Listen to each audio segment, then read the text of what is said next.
देशाची राजधानी नवी दिल्ली इथला मध्यवर्ती भाग असलेल्या कॅनॉट प्लेसवर मंगळवारी 12 ऑगस्टला लोक जमले होते।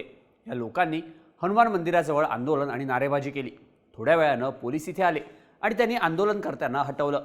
पोलिसांनी जवळपास 30 जणांना ताब्यात घेतलं। राजधानी दिल्लीत गेल्या 2 दिवसांपासून ठिकठिकाणी अशा प्रकारची आंदोलनं होत आहेत। सोमवारी इंडिया गेटवर सुद्धा असंच आंदोलन झालं होतं। या आंदोलनामागचं कारण आहे सर्वोच्च न्यायालयाचा एक आदेश। सर्वोच्च न्यायालयानं दिल्ली आणि एनसीआर परिसरातल्या सगळ्या भटक्या कुत्र्यांना हटवण्याचे आदेश दिलेत। पण न्यायालयाच्या या आदेशाला प्राणीप्रेमींनी विरोध केलाय। त्यांनी या निर्णयाविरोधात आवाज उठवायला सुरुवात केली आहे।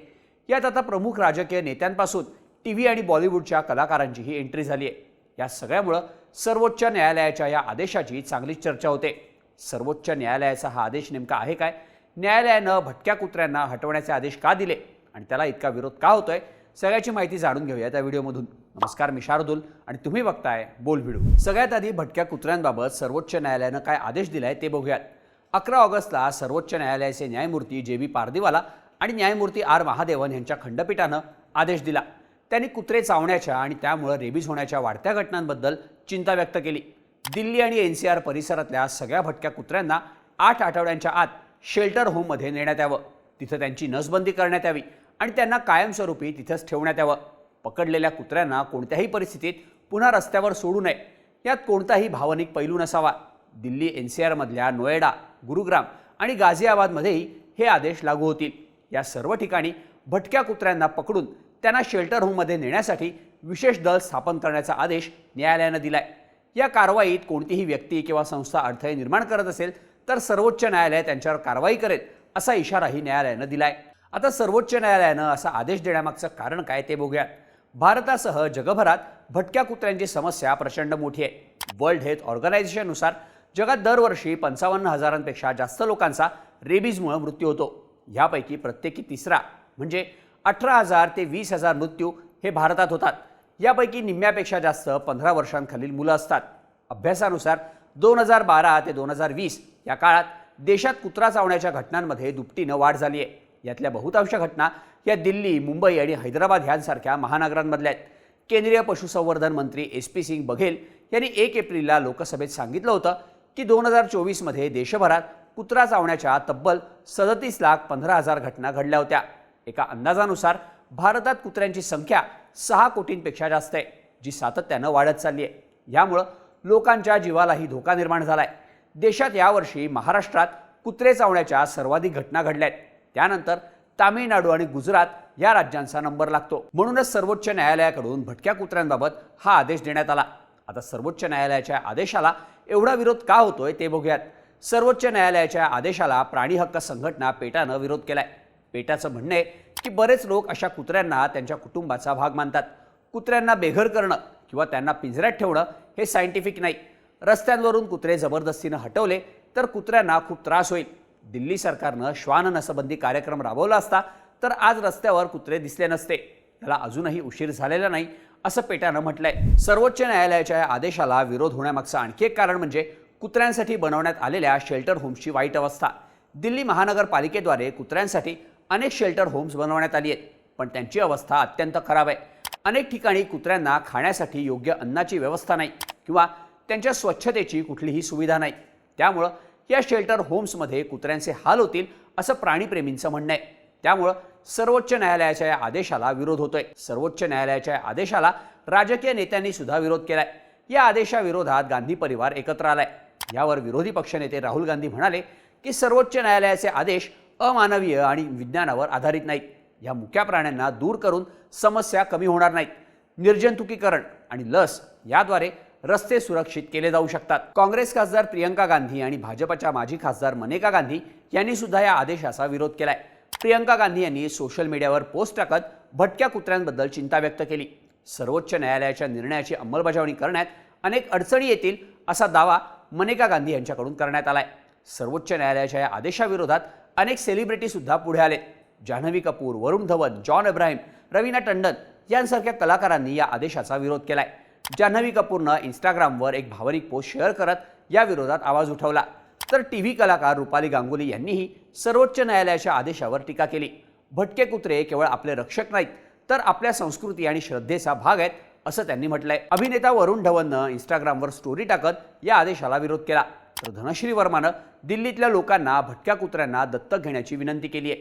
जॉन अब्राहम यानं एक पाऊल पुढे टाकत थेट देशाचे सरन्यायाधीश बी आर गवई यांनाच पत्र लिहिलंय.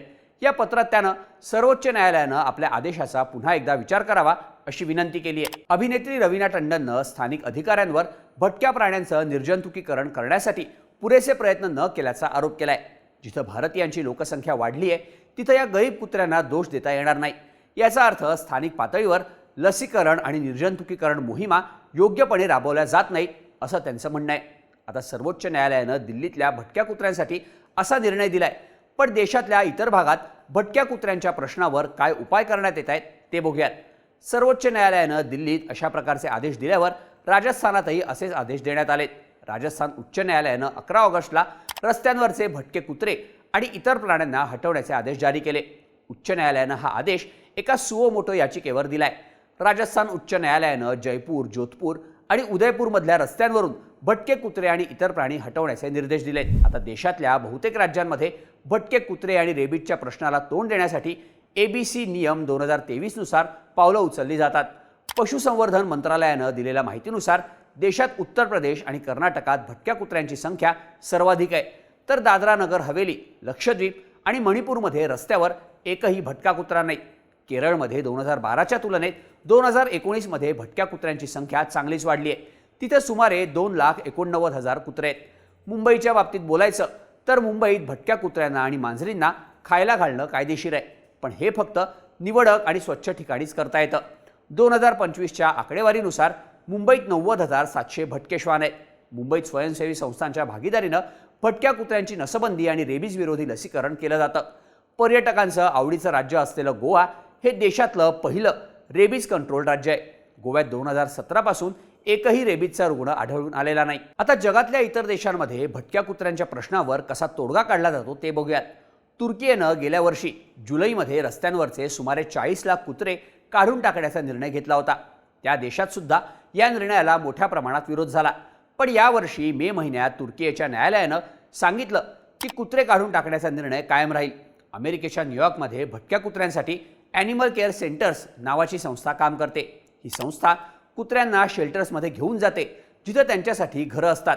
अशा कुत्र्यांना पुन्हा रस्त्यावर सोडलं जात नाही. लंडनमध्ये स्थानिक प्रशासन भटक्या कुत्र्यांची काळजी घेतं.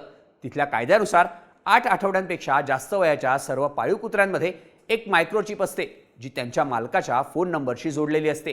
स्थानिक प्रशासनाकडे भटक्या प्राण्यांसाठी मालक शोधण्याची जबाबदारी असते.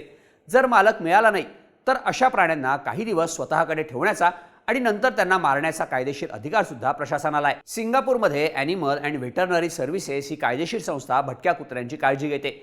तिथं भटक्या कुत्र्यांना पकडलं जातं, त्यांचं निर्जंतुकीकरण केलं जातं आणि त्यांचं संसर्गजन्य रोगांविरुद्ध लसीकरण केलं जातं. सिंगापूरमधल्या भटक्या कुत्र्यांना मायक्रोचिप देखील बसवली जाते जेणेकरून त्यांच्यावर लक्ष ठेवता येईल. जपानमधले कायदे कठोर आहेत. तिथं भटक्या कुत्र्यांना पकडलं जातं आणि त्यांना शेल्टर होममध्ये पाठवलं जातं. हे कुत्रे दत्तक घेण्यासाठी उपलब्ध असतात. आता सर्वोच्च न्यायालयानं दिल्लीतल्या भटक्या कुत्र्यांसाठी दिलेल्या या आदेशामुळे देशातल्या भटक्या प्राण्यांचा मुद्दा चर्चेत आलाय. अनेकांनी सर्वोच्च न्यायालयाच्या आदेशाचं स्वागत केलं असलं तरी याला मोठ्या प्रमाणावर विरोधही होताना दिसतोय. सर्वोच्च न्यायालयाच्या निर्णयाविरोधात एका वरिष्ठ वकिलांनी याचिका दाखल केली होती. बुधवारी त्या याचिकेवर सुनावणी करताना सरन्यायाधीश बी आर गवई यांनी भटक्या कुत्र्यांवर बंदी घालण्याबाबत पुनर्विचार करू असं आश्वासन दिलंय. तुम्हाला काय वाटतं? सर्वोच्च न्यायालयानं भटक्या कुत्र्यांबाबत घेतलेला हा निर्णय योग्य आहे का? याबद्दलच्या तुमच्या प्रतिक्रिया आम्हाला कमेंट करून नक्की सांगा आणि अशाच माहितीपूर्ण व्हिडिओजसाठी बोल भिडूच्या YouTube चॅनलला सबस्क्राईब करायला विसरू नका.